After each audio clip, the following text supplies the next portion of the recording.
మాజీ మంత్రి YCP fire brand రోజా గురించి ప్రత్యేకంగా చెప్పాల్సిన పని లేదు. తాను ఏ రంగంలో ఉన్నా అంకిత భావంతో పనిచేయటం ఆమెకు ఉన్న అలవాటు. అటు సినీ రంగంలో తనకంటూ ప్రత్యేక గుర్తింపు తెచ్చుకున్న రోజా ఇటు రాజకీయ రంగంలో కూడా తనదైన ముద్ర వేయగలిగారు. 2 పర్యాయాలు ఎమ్మెల్యేగా అవటంతో పాటు మంత్రి కూడా పనిచేసిన అనుభవం ఆమె సొంతం. అయితే రోజా పెళ్లి విచిత్రంగా జరిగింది. ప్రశాంత్ హీరోగా, రోజా హీరోయిన్గా 34 ఏళ్ల క్రితం చామంతి సినిమా విడుదలయ్యింది. బాక్సాఫీస్ వద్ద ఈ సినిమా సూపర్ హిట్గా నిలిచింది. అయితే ఇదే సినిమాకు రోజా భర్త సెల్వమణి దర్శకుడిగా పనిచేశారు.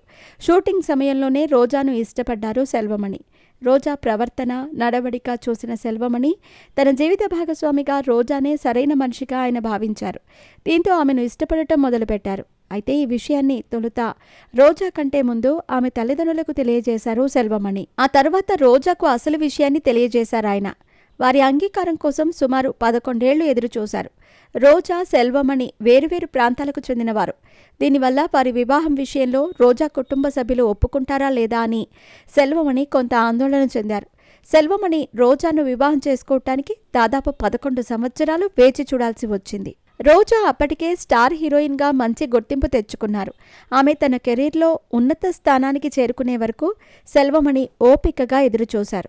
చివరికి రోజా తల్లిదండ్రులు సెల్వమణిని వివాహం చేసుకోవటానికి అంగీకరించారు. వేరువేరు నేపథ్యాలు ఉన్నప్పటికీ వారి ప్రేమను అర్థం చేసుకుని అంగీకరించటం విశేషం. రోజా, సెల్వమణి 2002 ఆగస్టు 21న వివాహం చేసుకున్నారు. ఈ దంపతులకు ఒక కుమార్తె అంశుమాలిక, ఒక కుమారుడు కృష్ణ లోహిత్ ఉన్నారు. రోజా, సెల్వమణిలది ఒకరిపై ఒకరికి ఉన్న బలమైన ప్రేమ, గౌరవానికి నిదర్శనం.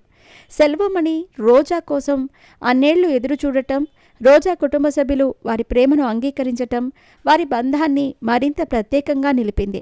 ప్రస్తుతం వారు సంతోషంగా తమ వైవాహిక జీవితాన్ని గడుపుతూ ఎంతోమందికి ఆదర్శంగా నిలుస్తున్నారు.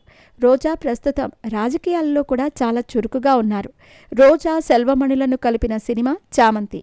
ఈ సినిమా విడుదలై 33 ఏళ్లయ్యింది. అంటే రోజా సెల్వమణి లవ్ స్టోరీ 34 ఏళ్లు పూర్తి చేసుకుంది.